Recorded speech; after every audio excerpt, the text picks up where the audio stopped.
You only attract in your life that which you believe and feel worthy of. The love you attract into your life, the abundance you attract into your life, the opportunities you attract into your life, all come as a direct reflection of what you feel worthy of.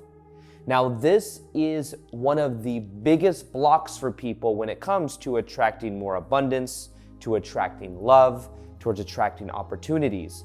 It's that if there is a feeling there that says, I'm not worthy, there is something wrong with me, it's like the lens through which you see reality, it's always reflecting that back. You'll attract people into your life that don't choose you, because how can they choose you if you feel unworthy? You'll attract people into your life where it's hard to set boundaries with them because you don't feel even worthy of setting boundaries. You may attract jobs that are just going through the motions, but you don't really actually feel fulfilled. You may want to go after your business or start your own business, but you keep coming up with imposter syndrome or blocks because deep down there's an emotion and a feeling there that says there's something wrong with me. Well, in this video, I'm going to show you the most powerful insight I have ever had around this whole entire teaching.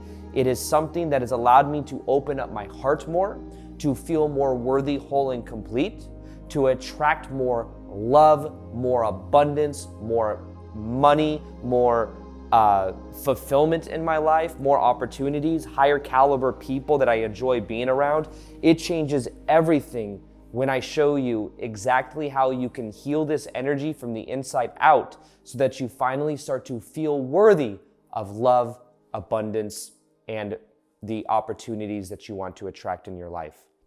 Now, to first off describe this and explain this, I'm going to talk about 2 or 3 different things in this video. One, I'm going to explain to you an experiment that simply watching and observing can completely change your perception as to your own inner child. And inner child healing is really where there's so much power in to feel worthy.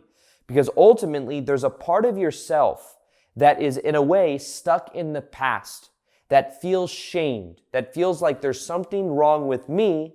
And that part of you is the part of you that subconsciously is trying to fight for familiar. It's trying to fight for limitations. It wants to be right about reality. It wants to continue to blame mom and dad or the childhood dynamic, which now in the present moment may be blaming someone else, blaming the boss, blaming a job, whatever it is. Now, then what we're going to talk about these 2 things that a friend of mine told me to do that also completely changed my life. One of them was a session with an author who wrote a book called It Didn't Start With You, about how many of the challenges we work through are inherited trauma and ancestral patterns that have just been passed down. So we're going to be looking at that in my session with him and what he revealed to me, which was mind-blowing. And then finally, we're going to talk about something called family constellation. That is a modality that almost boggles the mind, but lets us get back to the core so that we can really heal in a very powerful way, to heal that inner child, almost baby part of us that feels not regulated in its nervous system. So that was a bizarre experience. So I'm going to be sharing all 3 of those with you today with the intention that you are able to go deeper inside of yourself to really transform from the inside out. Now, the first thing I want to share with you is that of something that is called the still face experiment. Now, the still face experiment, simply watching what I'm about to show you, can have an effect on your own inner child that allows an opening to happen. Because you might find that there is a part of you that resonates with this child, that empathizes with this child, which points to maybe there's a part of myself that feels this way. So in the still face experiments, they did this exercise between a mom and her baby. And what they did is they did this with many moms and their babies, but basically in this one video I'm going to show you, you're going to see a mom interacting with their baby. And what they did in the still face experiment is 3 different parts. Now, on the first hand, there is a healthy regulation and mirroring of the baby's emotions. The baby's going goo goo gaga. The mom's going like really responding and beautifully mirroring the baby's emotions. The baby might point. The mom will look. She'll go, where are you pointing? And there's this whole interaction where the baby feels seen, soothed, heard, and nurtured. Now, part of the still phase experiment is the second phase. So what the mom does is it's interacting with the baby. The mom looks away. And then when the mom looks back, guess what?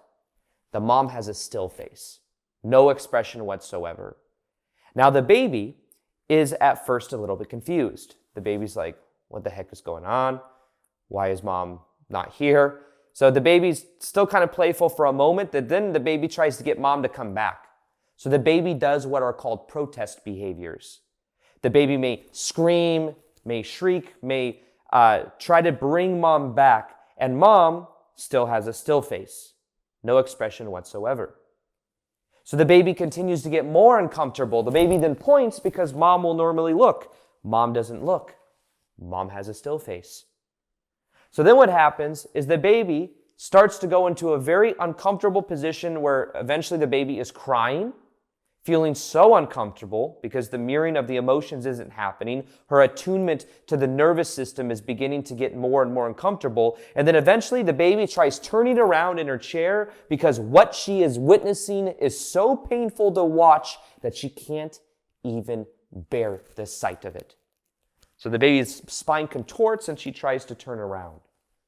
Now what this shows is that the attunement to our mother or to our caregivers has a very powerful effect on our own energetic field.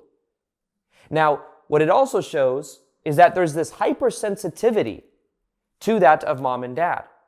And that when it is not there, that emotional availability, that physical even presence, there may be some form of abandonment there, where then what happens is the baby concludes, there must be something wrong with me. Because as little kids, we internalize everything. We think it's our fault. We see our parents in forms of, in a way, gods.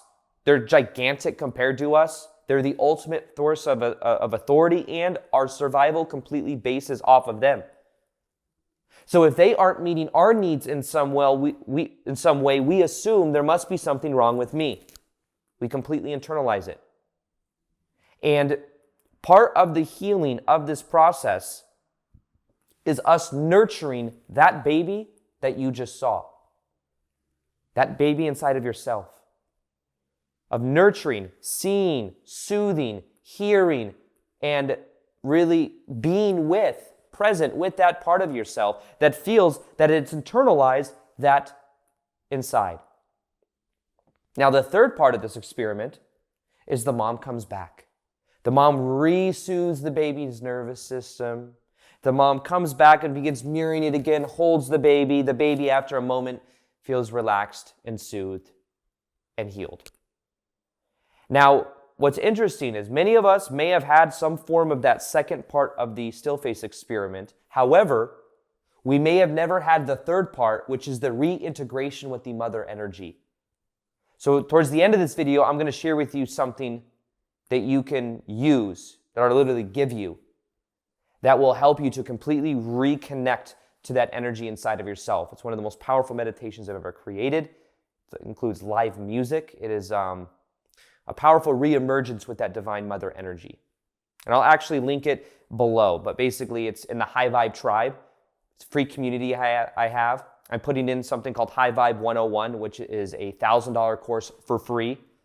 And I'm looking for people to go through it. So if you join this program or this community, you'll get access to that as well, which includes meditation, module on meditation, module on self-image, reframing core beliefs, and part of it is what I'm talking about right here, which is re-emerging to feel worthy, whole, and complete. So I'll go ahead and link that below, and I'll remind you at the end of this video as well. Now, that is a huge part of the process, is feeling and realizing that sometimes we may abandon ourselves to make everybody else happy. And we may internalize and think that the things growing up that happened were our fault. The divorce between mom and dad was our fault. Mom or dad physically not being emotionally available is our fault. One parent may not protecting the kids, it's my fault. Shame. And shame likes to hide in the dark. Shame says, I'm broken, there's something wrong with me. Now, let's move on to the second thing that I went through that completely shifted everything for me as well. Now, I had a session with a guy named Mark Woolham, who wrote that book called It Didn't Start With You. And ironically enough, I was doing a live event in LA, actually. I'm in Los Angeles right now. And I was on this list to have a talk or a call with him, and he had like 3 months out was the earliest I could get. But funny enough, a week before the live event I ran with 300 people here in LA, a spot opened up, and I ended up having a talk with him like a week before my live event, which is really cool because I got to share everything I learned at that live event. Now, one of the things that I found so interesting is basically it's all about how the inherited trauma patterns, ancestral energy is like not ours. It didn't start with you. And there's many times for between 1 to 7 generations, this energy may have been passed down. And one thing that I found very interesting, just to kind of summarize what I learned from him, is first off, the most important thing that he talked about was when your mom was pregnant with you, what was going through her head? What was the energy like? Was she stressed about having a baby? Was she excited for a baby? Did she think she was going to be a good mom? What was her dynamic between mom and dad? Your mom and your dad? Did she feel safe? Was there a miscarriage before you? And then 1 to 5. That's all he cared about, from 1 to 5 years old. I'm like, well, when I was 7 years old, I met my ex-stepmom, and then until 17, and I didn't have freedom. He goes, I'm less interested in that.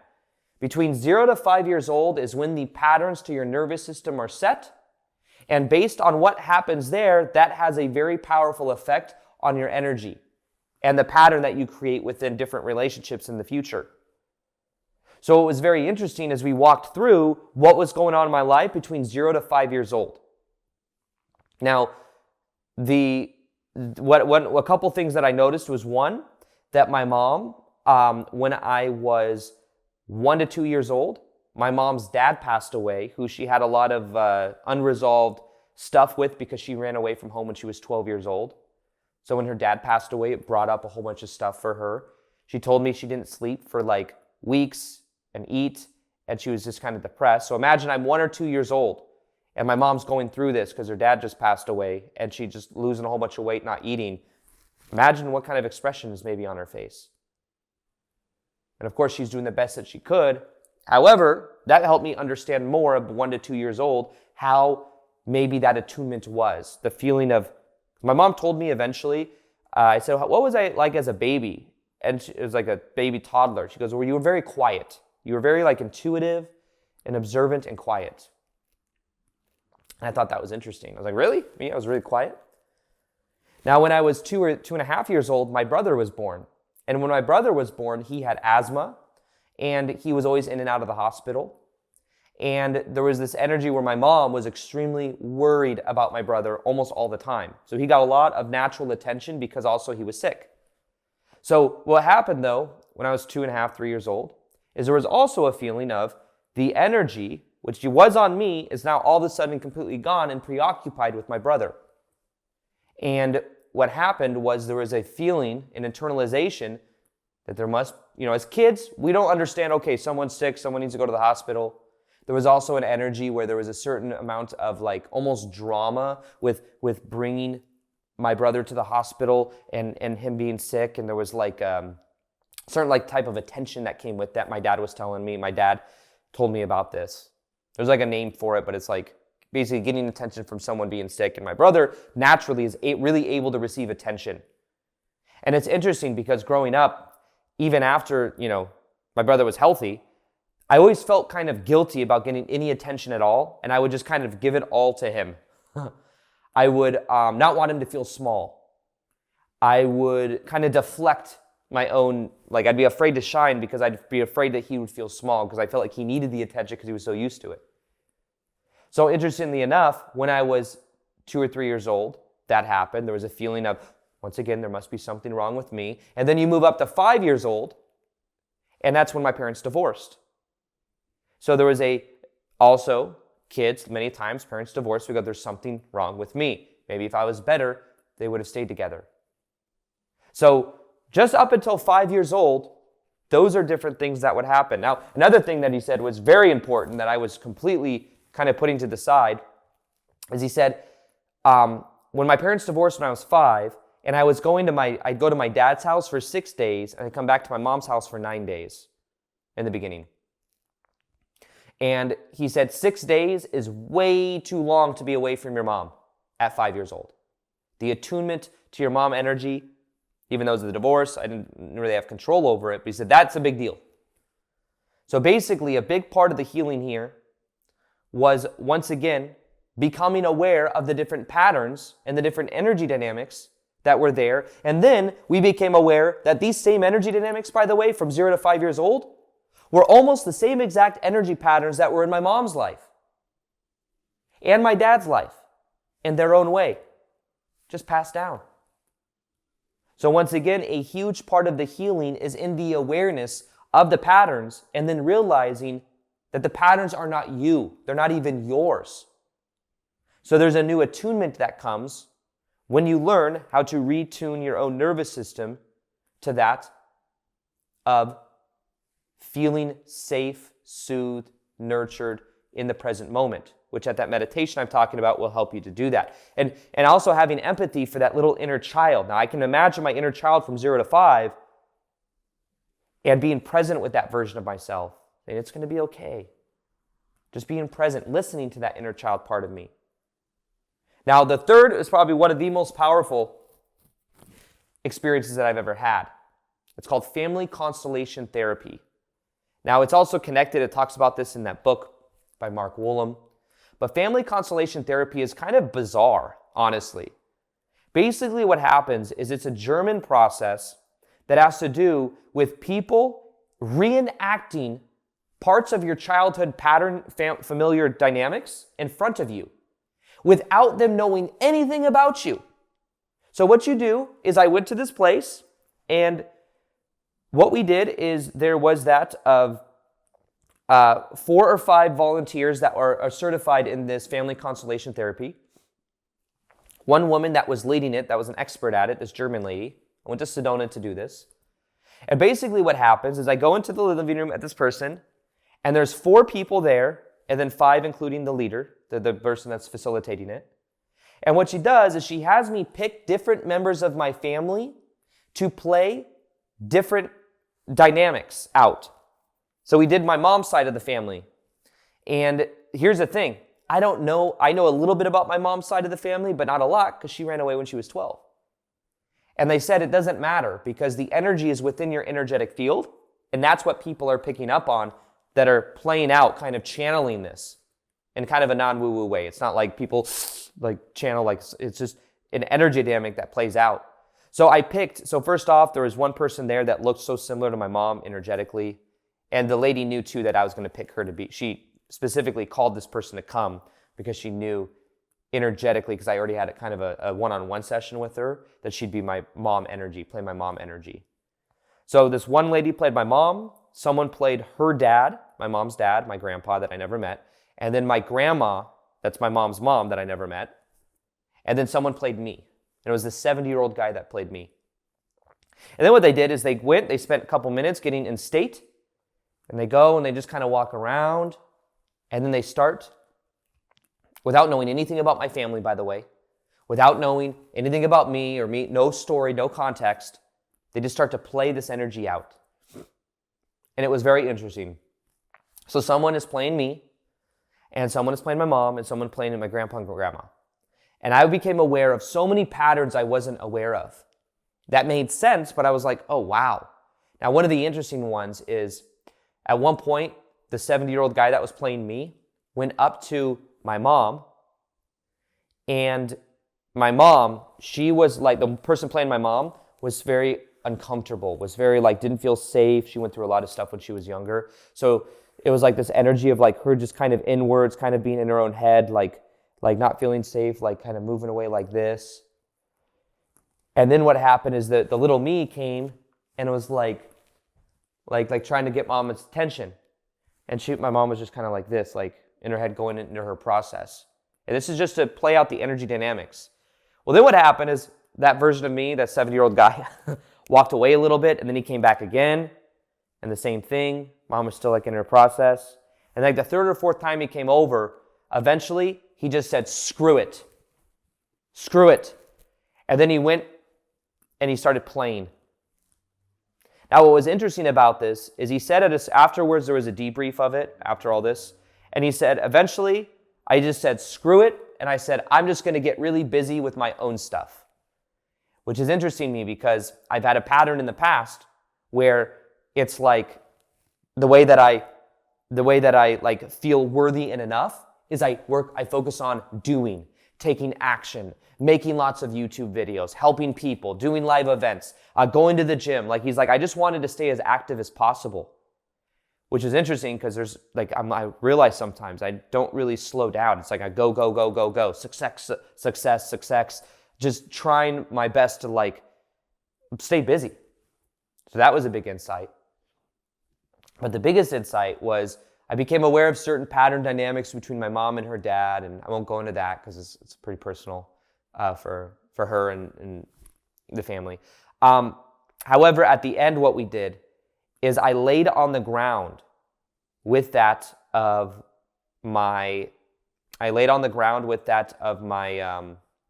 lady that was playing my mom, which is kind of a weird thing it is ultimately a stranger. And she was in a way, because my mom passed away like less than a year ago. So there was moments where she was saying things to me that were like verbiage of my mom. Kind of felt like at some point she was channeling my mom. It's kind of bizarre. However, one thing that I did is I laid in her arms. The last part of it is I laid in her arms and she like nurtured me. And like, it was almost like I was playing myself being a little baby. And there was this shivering in my heart, shaking in my heart, and even a pain in my heart, which made no sense. I'm like, my heart is supposed to be opening. What is going on here? And then as I'm sitting with this lady, and this lady, like my head is like in her lap, and she's just like, I started to feel very nurtured though, and my heart started to open, but there was a pain there. And what was happening was there was this love that was coming up, this nurturing that was coming up, and I realized that there were times in my life that love, open-hearted energy felt uncomfortable. I've had a time, not to go on a whole tangent, but when I did plant medicine for the first time ever in 2017, I felt so much unconditional love that it scared me. It felt like a sharp pain in my heart. I remember that sensation, and it was so weird to me because I was like, this is too much love. But really, love was something that felt painful because it could maybe go away. Maybe it was hot and cold. However, what I did is I sat with that sensation, and as I sat with that sensation, it began to dissolve, go away, and it began to open up more and more. And I felt this release. So when people say sometimes they want to attract love, they want to attract opportunities, they want to attract abundance, what if they're actually avoiding it because it may feel like a sharp pain in the heart? So the key is to actually go into it, to let yourself feel it. And as you do, it dissolves it, and then you open up your heart to new opportunities, new situations, and new things in your life. So reconnecting and feeling worthy is much about reconnecting to your relationship with the Divine Mother. Whether it's your mom in this life or Mother Gaia, the planet Earth, the Divine Mother, as in Paramahansa Yogananda talks about, Autobiography of a Yogi, very powerful book. The Divine Mother is an archetype we can also connect to. The Divine Father, which represents stillness, purpose, safety. You can think of the Father as God. Divine Mother can also be God, but what I mean is like the stillness, like you can develop a powerful relationship with the divine and with the Mother, with the Earth, which is also the divine. And you can begin to heal these energies in yourself, because I find that any resentment, any energy, any drama between you and mom or you and dad can affect the woman and mother energy. A lot of times is reflective of our dynamic with relationships in general. It represents relationship. Because our first relationship when you come into this world is with our mother. With father, it can represent that of purpose and of money. And if you don't feel safe with purpose or money, you may try to create it in your own ways. They become codependent in certain ways. So developing healthy dynamics with these two areas of our life will also affect other areas of our life. So one of the most powerful insights you can have is around this of what I'm talking about, is about feeling and healing the energy of love between you and the Divine Mother, you and your own mom. And as you do, you begin to feel worthy, whole, and complete. And you can soothe. So it's about developing a relationship with this own inner child to help them feel soothed, seen, heard, and nurtured. Now that meditation, I have an inner child meditation in High Vibe Tribe, and I have a meditation that's from a live event that I did in LA about in August of last year, where I have my friend Patty come in, she sings a song as we get into this certain type of meditation to represent and to channel the energy of the Divine Mother. It's one of the most powerful meditations I've ever made or ever collaborated with, and it's going to be inside that group under guided meditation section in High Vibe Tribe. So you can check that out there. And if you want to see more from that clip of this whole thing I talked about from the live event in LA, then what you could do is go ahead and watch this video right here. So empaths, people that can feel other people's energy. This is both a superpower